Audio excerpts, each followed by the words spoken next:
తెలంగాణలో జరిగింది కులగణన కాదని కుల సర్వే అని కిషన్ రెడ్డి మాట్లాడుతున్నారని, కులగణనకు సర్వేకు తేడా ఏంటో చెప్పాలని ప్రభుత్వ విప్ ఆది శ్రీనివాస్ డిమాండ్ చేశారు.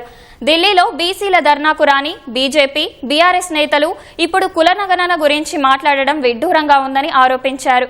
కులగణనకు పునాది రాయి వేసిందే కాంగ్రెస్ అన్న ఆది శ్రీనివాస్, తెలంగాణలో కులగణన విజయవంతం కావడంతో కేంద్రంలోని బీజేపీ కళ్లు తెరుచుకుందని వ్యాఖ్యానించారు.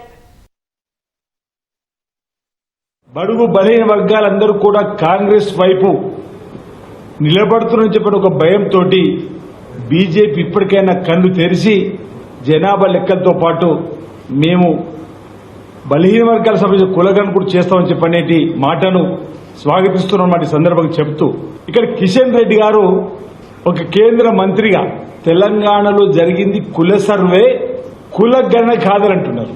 అంటే ఈ రెండు పదాలు తేడా ఏందో ఇప్పుడు వారు చెప్పాలి. కిషన్ రెడ్డి గారు ఈరోజు కిషన్ రెడ్డి గారు రాజకీయాలు మాట్లాడుతున్న కోరుతున్నాం.